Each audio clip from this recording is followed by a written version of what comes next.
Hello and welcome back to my YouTube channel. Hope you are all doing well. तो आज हम यहाँ पर फॉरेस्ट गार्ड का पेपर डिस्कस करेंगे। ये पेपर आपका 2021 में हेल्ड हुआ था।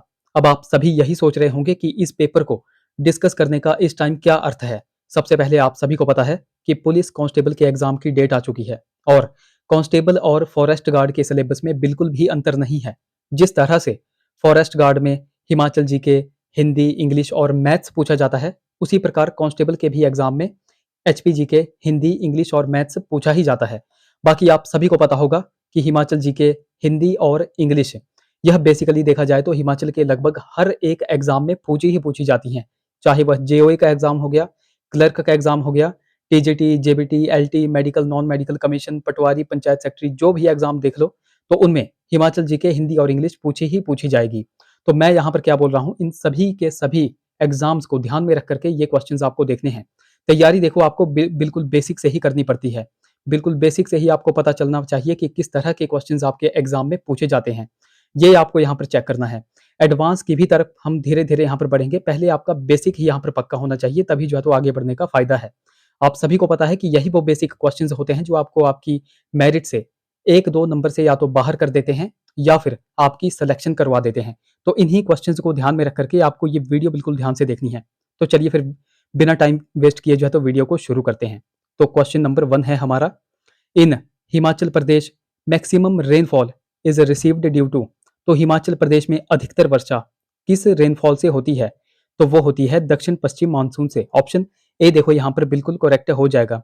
अब ये हिमाचल की कॉन्टेक्स्ट में बात आई है। अगर आपसे पूरे के पूरे इंडिया के कॉन्टेक्स्ट में पूछा जाएगा कि भारत में अधिकतर वर्षा कैसे होती है, किस मानसून से होती है, तो ये वो भी आपका जो है तो राइट ऑप्शन बनेगा दक्षिण पश्चिम मानसून। बट एक यहाँ पर एक्सेप्शन बनता है, वो आपको यहाँ पर ध्यान में रखना है। तो वो एक्सेप्शन कौन सा बनता है?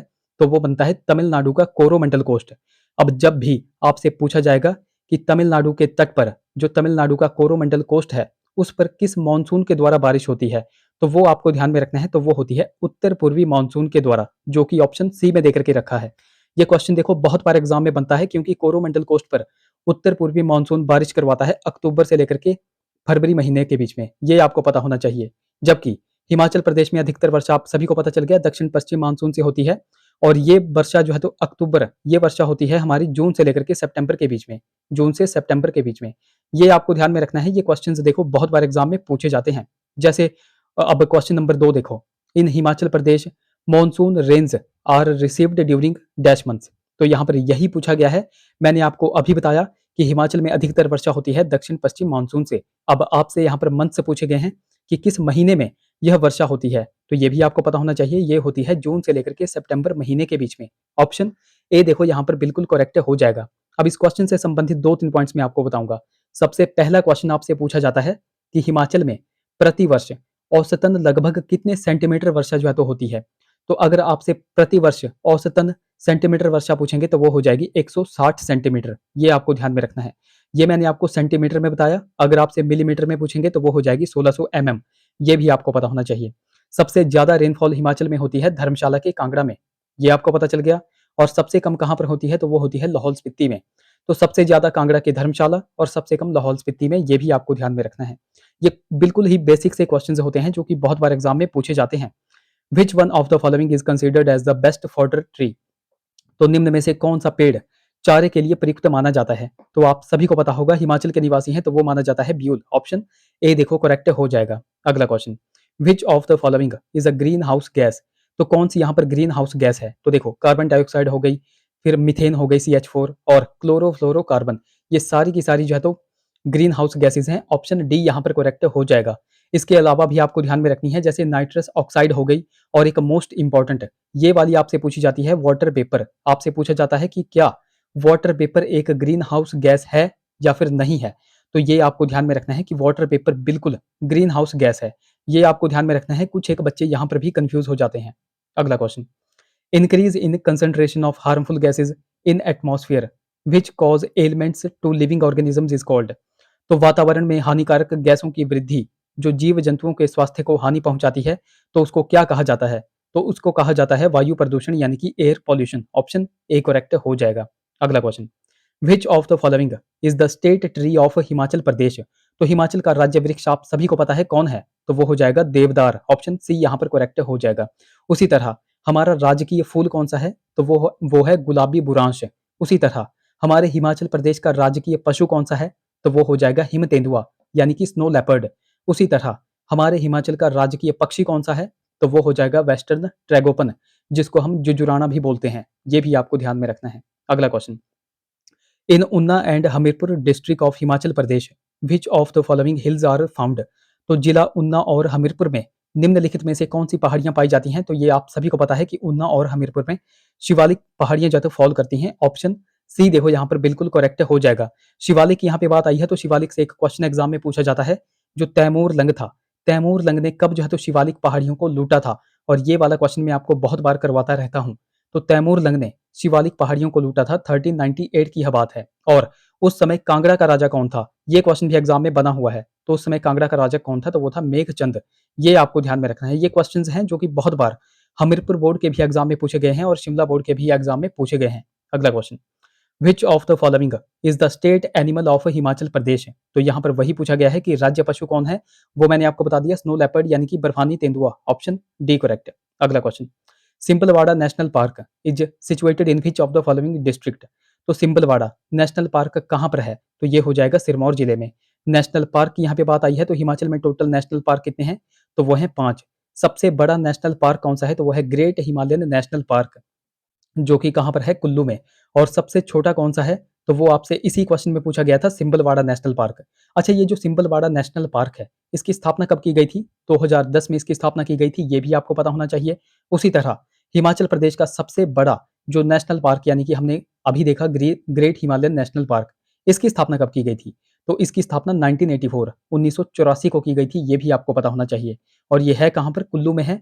यहाँ से एक क्वेश्चन एग्जाम में पूछा जाता है कि ये जो ग्रेट हिमालयन नेशनल पार्क है, इसको कब यूनेस्को की वर्ल्ड हेरिटेज लिस्ट में शामिल किया गया था? तो ये डेट भी आपको ध्यान में रखनी है। 2014 में इसको यूनेस्को की वर्ल्ड हेरिटेज लिस्ट में शामिल किया गया था। बाकी हमने यहाँ पर देख लिया सिंबलवाड़ा कहाँ पर है? सिरमौर में। क्वेश्चन नंबर 10 की बात करें, Giri and Pabbar are the tributaries of one of the following rivers? तो गिरी और पब्बर कौन सी नदी की सहायक नदियां हैं? तो ये हैं यमुना नदी की। ऑप्शन बी देखो यहाँ पर बिल्कुल करेक्ट हो जाएगा। अब यहाँ पर बात आई है गिरी नदी की। तो गिरी नदी कहाँ से निकलती है? तो ये निकलती है कुप्पर पीक से। और कुप्पर पीक कहाँ पर पड़ती है? तो ये पड़ती है शिमला के जुब्बल एरिया में। और पब्बर नदी कहाँ से निकलती है? तो ये निकलती है चंद्रनाहन झील से। और चंद्रनाहन झील ये कहाँ पर पड़ती है? तो ये पड़ती है लाहौल स्पीति डिस्ट्रिक्ट में। ये भी आपको पता होना चाहिए।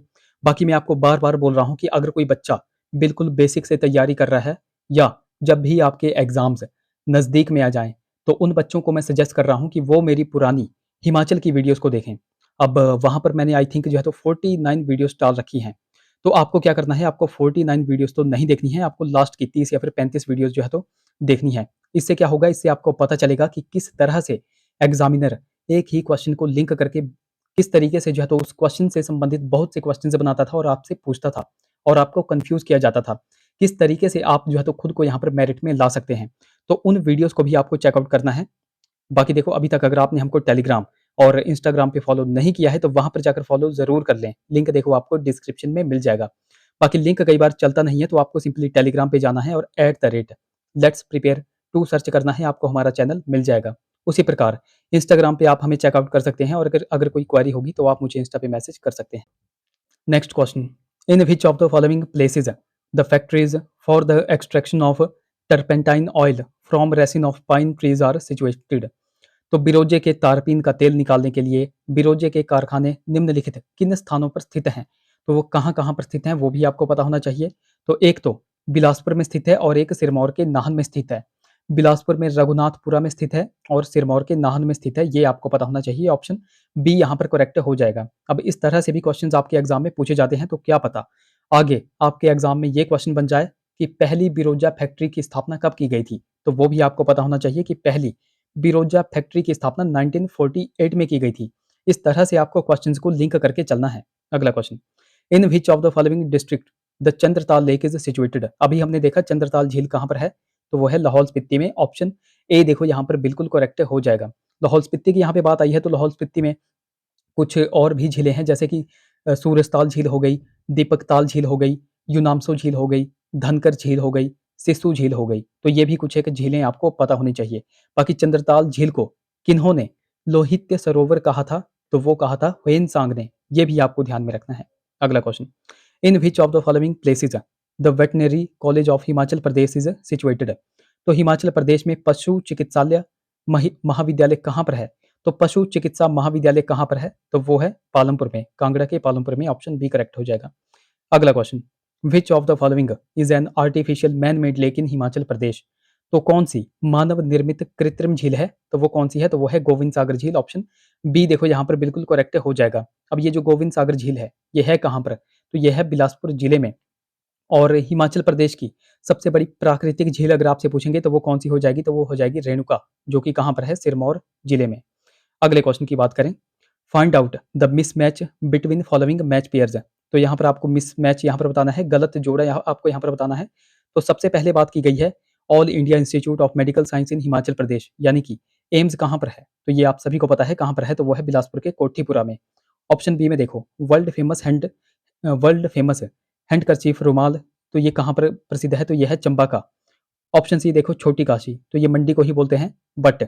ऑप्शन डी देखो अल्पाइन पास्चर्स, क्या अल्पाइन चरागाह ऊना में है? जी नहीं। ये कहाँ पर है? तो ये है लाहौल स्पीति, किन्नौर और शिमला तथा मंडी के कुछ एरिया में यह पाए जाते हैं। तो यहाँ पर ऑप्शन डी यहाँ पर करेक्ट हो जाएगा। अगले क्वेश्चन की बात करें, who is the present governor of Himachal प्रदेश?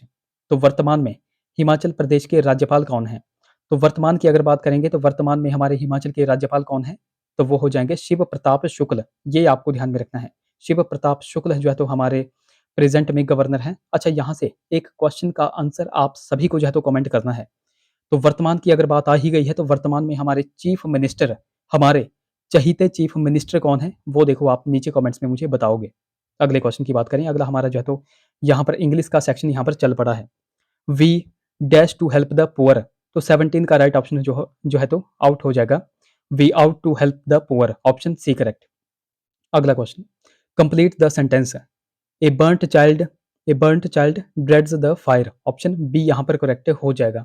अगले क्वेश्चन की बात करें, change the narration, she said to me the earth is round, she said to me the earth is round, तो ये हो जाएगा she told me that the earth is round, option D यहाँ पर करेक्ट हो जाएगा। क्वेश्चन नंबर 20 की बात करें, change the voice, let a lie never be told, तो ये हो जाएगा never tell a lie, option D यहाँ पर करेक्ट हो जाएगा। अगला question, the young one of cat is called, the young one of cat is called, 21 का ऑप्शन सी करेक्ट हो जाएगा। तो उसको जो है तो किटन बोलते हैं, ऑप्शन सी करेक्ट। अगला question, in the sentence I have lost my book the word have is, तो हैव क्या है? तो ये है ऑक्सिलरी वर्ब, ऑप्शन बी देखो यहाँ पर बिल्कुल करेक्ट हो जाएगा। अगले क्वेश्चन की बात करें, द करेक्ट सेइंग इज, तो यहाँ पर करेक्ट क्या बोला गया है? तो वो बोला गया है greed is a curse, option A यहाँ पर करेक्ट हो जाएगा। ग्रामेटिकली करेक्ट यहाँ पर क्या लिखा गया है? ग्रीड इज कर्स, बाकी यहाँ पर गलत लिखे गए हैं। अगले क्वेश्चन की बात करें, तो रीअरेंज आपको करना है, यहाँ पर जम्बल्ड वर्ड दिए गए हैं। तो ये पूरा का पूरा यहाँ पर सेंटेंस है, तो इस सेंटेंस को आपको बिल्कुल सुधारना है। तो 24 का राइट ऑप्शन क्या हो जाएगा? तो वो हो जाएगा this is an age of mobile phones, option B यहाँ पर करेक्ट हो जाएगा। 25 की बात करें, which one is not correct, तो कौन सा यहाँ पर करेक्ट नहीं है? 25 की बात करें, ऑप्शन डी करेक्ट हो जाएगा, a lot of money are wasted on the project, option D यहाँ पर करेक्ट हो जाएगा। 26 की बात करें, what is the comparative degree of busy, तो वो कौन सी हो जाएगी? तो वो हो जाएगी बिजियर। अगले क्वेश्चन की बात करें, 27, either of these paths dash to the temple, तो 27 का right option, option B correct हो जाएगा, leads to the temple, option B correct.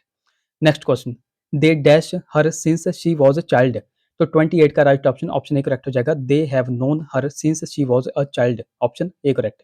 अगला question, don't dwell dash what has passed away, तो 29 का right option, option A correct, don't dwell on what has passed away. अगला question, the collective noun for owl is, तो ये हो जाएगा parliament, option D देखो यहाँ पर बिल्कुल करेक्ट हो जाएगा। 31 की बात करें, walk fast lest you dash miss the train, तो 31 की बात करें, ऑप्शन बी करेक्ट हो जाएगा, walk fast lest you should miss the train, option B correct हो जाएगा। यहाँ पर हमारा हिंदी का सेक्शन यहाँ पर चल पड़ा है। 32 की बात करें, आचार्य शब्द का स्त्रीलिंग यहाँ पर क्या हो जाएगा? तो वो हो जाएगा आचार्य, ऑप्शन बी करेक्ट हो जाएगा। हिंदी वर्णमाला में स्वरों की कुल संख्या कितनी होती है? तो ये तो आप सभी को पता होगा कितनी होती है, तो वो होती है 11। अगला क्वेश्चन, बादल शब्द का पर्यायवाची क्या हो जाएगा? तो बादल के पर्यायवाची की बात की गई है, तो वो हो जाएगा जलद, ऑप्शन सी देखो यहाँ पर बिल्कुल करेक्ट हो जाएगा। 35 की बात करें, व का उच्चारण स्थान क्या हो जाएगा? तो वो हो जाएगा दंतोष्ठ। ऑप्शन सी यहाँ पर करेक्ट हो जाएगा। अगला क्वेश्चन 36 हमारा है, हिंदी भाषा किस लिपि में लिखी जाती है? तो ये भी आप सभी को पता है, देवनागरी लिपि में लिखी जाती है। अगला क्वेश्चन, रामचरितमानस की भाषा कौन सी थी? तो रामचरितमानस है, इसको लिखा किसने था? तो इसको लिखा था तुलसीदास ने। और कौन सी भाषा में लिखा था? तो उन्होंने लिखा था अवधी में। ऑप्शन ए यहाँ पर करेक्ट हो जाएगा। अगला क्वेश्चन 38 हमारा क्वेश्चन है, तूती बोलना मुहावरे का सही अर्थ आपको बताना है। तो वो क्या हो जाएगा? तो वो हो जाएगा प्रभाव होना। 38 का ऑप्शन बी यहाँ पर करेक्ट हो जाएगा। अगले क्वेश्चन की बात करें, देवालय शब्द में कौन सी संधि हो जाएगी? तो देवालय शब्द में कौन सी संधि हो जाएगी? तो वो हो जाएगी दीर्घ संधि। ऑप्शन सी यहाँ पर करेक्ट हो जाएगा। क्वेश्चन नंबर 40 की बात करें, अकर्मक और सकर्मक किसके दो भेद होते हैं? तो वो होते हैं क्रिया के। आप सभी को पता होगा, ऑप्शन बी यहाँ पर करेक्ट हो जाएगा। क्वेश्चन नंबर 41 की बात करें, फल के रूप में आम शब्द किस प्रकार का शब्द हो जाएगा? तो वो किस प्रकार का शब्द हो जाएगा? तो वो हो जाएगा तद्भव। ऑप्शन बी यहाँ पर करेक्ट हो जाएगा। बाकी देखो, वीडियो अगर आपको हेल्पफुल लग रही होगी तो जरूर से इस वीडियो को लाइक कर दें। अगले क्वेश्चन की बात करें, क्वेश्चन नंबर हमारा 42 है, जिस वाक्य में दो या अधिक मुख्य या स्वतंत्र उपवाक्य हों उसे क्या कहा जाता है? तो उसे क्या कहा जाता है? संयुक्त वाक्य उसे कहा जाता है। अगला क्वेश्चन, अनुराग शब्द का विलोम क्या हो जाएगा? तो अनुराग का विलोम हो जाएगा विराग। ऑप्शन बी करेक्ट हो जाएगा। अगले क्वेश्चन की बात करें, तो शुद्ध रूप आपको बताना है कि शुद्ध रूप यहाँ पर कौन सा हो जाएगा? अनुग्रहित का शुद्ध रूप यहाँ पर कौन सा हो जाएगा? तो वो हो जाएगा ऑप्शन बी में अनुग्रहित। अगले क्वेश्चन की बात करें, लिखने की रीति को क्या कहा जाता है? तो वो कहा जाता है वर्तनी। ऑप्शन डी देखो यहाँ पर बिल्कुल करेक्ट हो जाएगा। 46 की बात करें, हर 15 दिन बाद होने वाला वाक्यांश के लिए सही शब्द यहाँ पर क्या हो जाएगा? तो वो हो जाएगा पाक्षिक। Option D correct. Next question, an electric heater has a voltage of 1500 what, how much electric energy does it consume in 10 hours? तो एक विद्युत हीटर की घोषित शक्ति 1500 वॉट है, तो 10 घंटे में वह कितनी ऊर्जा का इस्तेमाल करेगा? तो वह कितनी ऊर्जा का इस्तेमाल करेगा? 15 किलोवाट आवर। ऑप्शन ए यहाँ पर करेक्ट हो जाएगा। अगले क्वेश्चन की बात करें, यदि एक व्यक्ति दूर की वस्तुएं देखने में असमर्थ है तो वह निम्नलिखित कौन से दोष से ग्रसित है? तो वह कौन से दोष से ग्रसित हो जाएगा? तो वो हो जाएगा मायोपिया यानी कि निकट दृष्टि दोष। ऑप्शन सी यहाँ पर करेक्ट हो जाएगा। अगले क्वेश्चन की बात करें, which one of the following is a laughing gas? तो कौन सी हंसाने वाली गैस है? तो 49 का ऑप्शन सी करेक्ट हो जाएगा। तो वो हो जाएगा नाइट्रस ऑक्साइड। ऑप्शन सी यहाँ पर करेक्ट हो जाएगा। कौन सी है ये? Nitrous oxide. अगला question, Widal test is used to diagnose which disease? तो किस रोग को जांचने के लिए विडाल टेस्ट किया जाता है? तो किसके लिए किया जाता है? आप सभी को पता होगा, टाइफाइड के लिए किया जाता है। ऑप्शन ए यहाँ पर करेक्ट हो जाएगा। अच्छा, एलिसा टेस्ट किसके उपचार के लिए किया जाता है या फिर किसको जांचने के लिए किया जाता है? वो देखो आप नीचे कमेंट्स में मुझे बताओगे। क्वेश्चन नंबर 51 की बात करें, on what principle does stethoscope work? तो स्टेथोस्कोप किस सिद्धांत पर कार्य करता है? तो वो करता है रिफ्लेक्शन ऑफ साउंड यानी कि ध्वनि के परावर्तन पर। ऑप्शन बी देखो यहाँ पर बिल्कुल करेक्ट हो जाएगा। क्वेश्चन नंबर 52 की बात करें, which colour of light deviates list while passing through a glass prism? तो प्रकाश का कौन सा रंग कांच के प्रिज्म से गुजरने पर सबसे कम विचलित होता है? तो वह सबसे कम कौन होता है? तो वो होता है रेड। ऑप्शन ए देखो यहाँ पर बिल्कुल करेक्ट हो जाएगा। 52 का ऑप्शन ए करेक्ट हो जाएगा। 53 की बात करें, which one of the following is included in an ecosystem? तो पारिस्थितिक तंत्र में निम्नलिखित में से क्या शामिल होता है? तो वह क्या शामिल होता है? Both living organisms and non living object, यानी कि दोनों जीवित प्राणी और निर्जीव वस्तुएं। ऑप्शन डी यहाँ पर करेक्ट हो जाएगा। अगला question, what is the chemical name of dry ice? तो शुष्क बर्फ का रासायनिक नाम आपसे पूछा गया है, तो वह क्या हो जाएगा? तो वो हो जाएगा solid carbon dioxide. Option C correct हो जाएगा। अगला question, name the pandemic which has affected people all over the world during 2020-2021? तो सन 2020 और 21 की उस महामारी का नाम बताएं जिसने विश्व भर के लोगों को प्रभावित किया था। आप सभी को पता है, तो वह क्या है? तो वह है कोविड-19। ऑप्शन सी यहाँ पर करेक्ट हो जाएगा। अगले क्वेश्चन की बात करें, विच of the following acid is present in gastric juice of human body? तो मानव शरीर के जठर रस में उपस्थित अम्ल का नाम क्या हो जाएगा? तो अम्ल का नाम क्या हो जाएगा? तो वो हो जाएगा हाइड्रोक्लोरिक एसिड। ऑप्शन सी यहाँ पर करेक्ट हो जाएगा। अगले क्वेश्चन की बात करें, some of the organisms are sensitive to different levels of air pollution and are used as pollution indicators, select which among the following fit into this category? तो कुछ जीव वायु प्रदूषण के विभिन्न स्तरों के प्रति संवेदनशील होते हैं, इन्हें प्रदूषण सूचक के रूप में प्रयोग किया जाता है। तो निम्नलिखित में से कौन जो है तो इस श्रेणी में आता है? तो वो आते हैं लाइकन्स। ऑप्शन डी यहाँ पर करेक्ट हो जाएगा। क्वेश्चन नंबर 57 का ऑप्शन डी यहाँ पर करेक्ट हो जाएगा। अगला हमारा क्वेश्चन है, what does our body produce to fight the invader when a disease carrying microbes enter the body? तो जब कोई रोग वाहक सूक्ष्म जीव हमारे शरीर में प्रवेश करता है तो हमारा शरीर आक्रमणकारी से लड़ने के लिए क्या उत्पन्न करता है? तो एंटीबॉडी उत्पन्न करता है। ऑप्शन डी देखो यहाँ पर बिल्कुल करेक्ट हो जाएगा। अगले क्वेश्चन की बात करें, विच of the following is responsible for marble cancer? तो कौन सा संगमरमर कैंसर कैंसर के लिए जो है तो जिम्मेवार है? तो वह कौन है? तो वह है एसिड रेन। ऑप्शन ए यहाँ पर करेक्ट हो जाएगा। अगला question, lightning conductor is a device used to protect. तो लाइटनिंग कंडक्टर एक उपकरण है जिसका उपयोग निम्नलिखित में से किसकी सुरक्षा के लिए किया जाता है? तो वह किसकी सुरक्षा के लिए किया जाता है? Building from the effect of lightning, इमारतों को बिजली के प्रभाव से बचाव के लिए। ऑप्शन ए देखो यहाँ पर बिल्कुल करेक्ट हो जाएगा। अगले क्वेश्चन की बात करें, in human body the blood glucose level is controlled by dash hormone. तो मानव शरीर में रक्त शर्करा के स्तर की मात्रा किस हार्मोन के द्वारा नियंत्रित की जाती है? तो वो की जाती है इंसुलिन हार्मोन के द्वारा। ऑप्शन बी यहाँ पर करेक्ट हो जाएगा। Next question, rhizobium bacteria found in root nodules of leguminous plant is an. तो फलीदार पौधों की जड़ ग्रंथियों में पाए जाने वाले राइजोबियम बैक्टीरिया क्या है? तो वह क्या हो जाएगा? तो वो हो जाएगा atmospheric nitrogen fixer. Option C देखो यहाँ पर बिल्कुल करेक्ट हो जाएगा। 62 का ऑप्शन सी करेक्ट हो जाएगा। नेक्स्ट क्वेश्चन की बात करें, अगला हमारा क्वेश्चन है, विच of the following non metal is a good conductor of electricity? तो निम्नलिखित कौन सी अधातु विद्युत की सुचालक है? तो वो कौन सी हो जाएगी? तो वो हो जाएगी ग्रेफाइट। 63 का ऑप्शन बी करेक्ट हो जाएगा। अगला question, in which of the following categories Adam's apple is more prominent? तो निम्नलिखित किस श्रेणी में आदम का सेब जो है तो अधिक पाया जाता है? तो वो कहाँ पे अधिक पाया जाता है? एडोलसेंट बॉयज यानी कि किशोर लड़कों में अधिक पाया जाता है। ऑप्शन डी यहाँ पर करेक्ट हो जाएगा। अगला question, which of the following metal is stored in kerosene oil due to its high reactivity with air and water? तो निम्नलिखित कौन सी धातु हवा और पानी के साथ उच्च प्रतिक्रियाशीलता के कारण मिट्टी के तेल में रखी जाती है? तो वह कौन रखी जाती है? सोडियम। ऑप्शन ए यहाँ पर करेक्ट हो जाएगा। अगले क्वेश्चन की बात करें, in which of the following area role of bacteria is not present? तो निम्नलिखित किन क्षेत्रों में जीवाणुओं की भूमिका नहीं होती है? तो नहीं आपसे पूछा गया है, तो इस क्वेश्चन का राइट ऑप्शन हो जाएगा ऑप्शन बी, एपीकल्चर इंडस्ट्री में। बाकी ये जो जीवाणुओं की भूमिका होती है, यह लेदर इंडस्ट्री हो गया, अल्कोहल एंड विनेगर इंडस्ट्री और टोबैको एंड टी इंडस्ट्री, इनमें जो है तो इसका रोल यहाँ पर होता है, ये आपको पता होना चाहिए। अगले क्वेश्चन की बात करें, अगला हमारा क्वेश्चन जो है तो मैथ सेक्शन यहाँ पर चल पड़ा है। तो क्वेश्चन है, a student multiplied number by 3/5 instead of 5/3, what is the percentage error in the calculation? तो 67 की अगर बात करेंगे, ऑप्शन डी करेक्ट हो जाएगा। 64% ऑप्शन डी यहाँ पर करेक्ट हो जाएगा। हिंदी में आप यहाँ पर पढ़ सकते हैं। अगले क्वेश्चन की बात करें, what is decimal expansion of 17/8? तो 17/8 का दशमलव प्रसार आपसे पूछा गया है, तो वो क्या हो जाएगा? तो वो हो जाएगा टर्मिनेटिंग यानी कि 7। ऑप्शन ए यहाँ पर करेक्ट हो जाएगा। नेक्स्ट क्वेश्चन की बात करें, an angle which is greater than 180 degree and less than 360 degrees.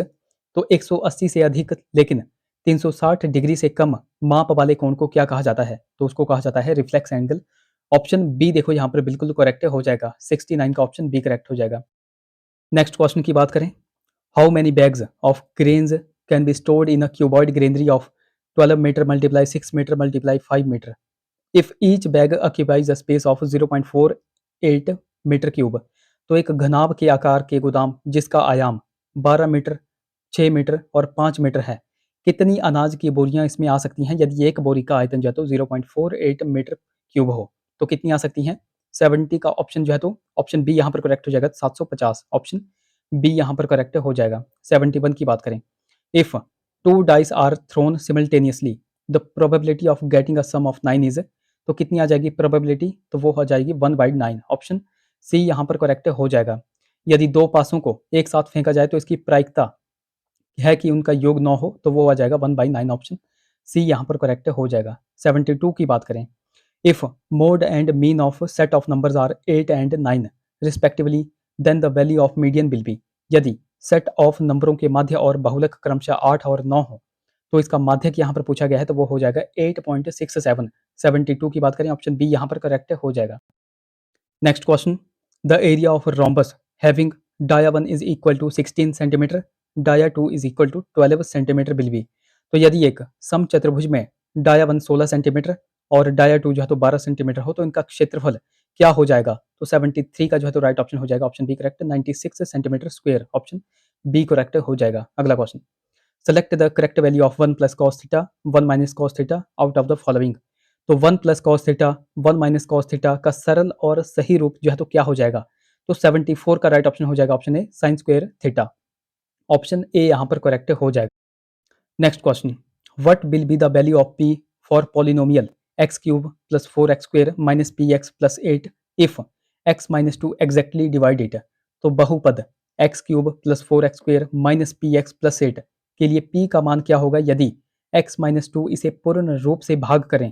तो 75 की बात करें तो ऑप्शन ए यहाँ पर करेक्ट हो जाएगा। तो ऑप्शन 16 यहाँ पर करेक्ट राइट ऑप्शन हो जाएगा। अगले क्वेश्चन की बात करें, if a wooden cylinder, cone and a hemisphere area of same base and same height, then the ratio of their volume will be। तो यदि लकड़ी के एक बेलन, शंकु और अर्धगोले का आधार और ऊंचाई समान हो तो उनके आयतन का अनुपात यहाँ पर पूछा गया है। तो वो क्या हो जाएगा? तो वो हो जाएगा 3:1:2। ऑप्शन ए देखो यहाँ पर बिल्कुल करेक्ट हो जाएगा। क्वेश्चन नंबर 77 यहाँ पर आपके पास दिया गया है, find the missing number in the given table. तो यहाँ पर जो है तो मिसिंग नंबर है, तो तालिका में लुप्त संख्या यहाँ पर बतानी है आपको। तो इस क्वेश्चन का राइट ऑप्शन हो जाएगा 10। ऑप्शन सी यहाँ पर करेक्ट हो जाएगा। अगला क्वेश्चन, एक आदमी जो है तो पूर्व दिशा में 1 किलोमीटर चलता है, उसके बाद दक्षिण दिशा में मुड़कर वह 5 किलोमीटर चलता है, उसके बाद पूर्व दिशा में मुड़कर वह 2 किलोमीटर चलता है, इसके बाद वह उत्तर दिशा में मुड़कर जो है तो 9 किलोमीटर चलता है। तो बताएं कि वह अपने आरंभिक स्थान बिंदु से कितना दूर है। तो वह कितना दूर हो जाएगा? तो वो हो जाएगा 5 किलोमीटर। ऑप्शन बी देखो यहाँ पर बिल्कुल करेक्ट हो जाएगा। अगले क्वेश्चन की बात करें, the total of the age of Raju, Amar and Satish is 80 year. What was the total of their age 3 years ago? तो राजू, अमर और सतीश की आयु का योग 80 वर्ष है। 3 वर्ष पहले उनकी आयु का योग यहाँ पर क्या था? तो क्या था? तो वो था 71 वर्ष। ऑप्शन ए देखो यहाँ पर बिल्कुल करेक्ट हो जाएगा। अगले क्वेश्चन की बात करें, क्वेश्चन नंबर हमारा 80 है, a person crosses a 200 metre long road in 2 minutes, what is his speed in kilometre per hour. तो एक व्यक्ति 200 मीटर सड़क को 2 मिनट में पार करता है, उस व्यक्ति की गति किलोमीटर प्रति घंटा में आपको यहाँ पर बतानी है। तो इस क्वेश्चन का राइट ऑप्शन हो जाएगा 6। ऑप्शन बी करेक्ट हो जाएगा। अगला question, in a mixture of 60 litres the ratio of milk and water is 2:1। If the ratio of the mixture of milk and water is to be made 1:2, then find out the quantity of water to be further added. तो यदि 60 litre मिश्रण में दूध और पानी का अनुपात 2:1 है, तो इस दूध और पानी के अनुपात को 1:2 बनाने के लिए कितना पानी और मिलाना पड़ेगा? तो कितना पानी और मिलाना पड़ेगा? 60 लीटर। ऑप्शन डी यहाँ पर करेक्ट हो जाएगा। अगला question, what is the probability of an impossible event. तो एक असंभव घटना की प्रायिकता यानी कि संभावना यहाँ पर क्या हो जाएगी? तो वो हो जाएगी 0। ऑप्शन बी देखो यहाँ पर बिल्कुल करेक्ट हो जाएगा। अगले क्वेश्चन की बात करें, विच of the following is an irrational number. तो आपको बताना है कि कौन सी एक अपरिमेय संख्या है। तो वह कौन है? तो वह है पाई। ऑप्शन डी यहाँ पर करेक्ट हो जाएगा। अगला question, which one of the following is the formula for estimation of volume of a sphere. तो निम्न में से कौन सा सूत्र गोले का आयतन यहाँ पर बताता है? तो वो बताता है 4/3 पाई आर क्यूब। ऑप्शन बी यहाँ पर करेक्ट हो जाएगा। नेक्स्ट क्वेश्चन की बात करें, जो कि इस यहाँ पर लास्ट क्वेश्चन है, दो पेड़ जिनकी ऊंचाई 6 और 11 मीटर है, एक समतल भूमि पर सीधे खड़े हैं और इनके निचले सिरों के बीच की दूरी 12 मीटर है। इनके तनों के शीर्ष सिरों के बीच की दूरी यहाँ पर क्या हो जाएगी? तो वह क्या हो जाएगी? तो वो हो जाएगी 13 मीटर। ऑप्शन बी यहाँ पर करेक्ट हो जाएगा। तो ये हमने फॉरेस्ट गार्ड का पेपर यहाँ पर डिस्कस किया। बाकी अगर आप हमारी पुरानी हिमाचल की प्लेलिस्ट वाली वीडियो को भी देखना चाहते हैं, तो मैं नीचे जो है तो कमेंट बॉक्स में उस प्लेलिस्ट का लिंक यहाँ पर आपको दे दूंगा। तो वहाँ पर जाकर के भी आप जो है तो हमारी हिमाचल की जो पुरानी वीडियोज़ हैं, जो हमने 49 वीडियोज़ डिस्कस की हुई हैं, बिल्कुल डिटेल में डिस्कस की हुई हैं, वो आप चेकआउट कर सकते हैं। तो ये थे हमारे कुछ एक क्वेश्चन्स। आई होप वीडियो आपको इन्फॉर्मेटिव लगी होगी। अगर वीडियो अच्छी लगी है तो ज़रूर से वीडियो को लाइक करें, शेयर करें, चैनल को सब्सक्राइब करें तथा बेल आइकन को प्रेस करना बिल्कुल भी ना भूलें। तो चलिए मिलते हैं आप अगले वीडियो में। Till then take care.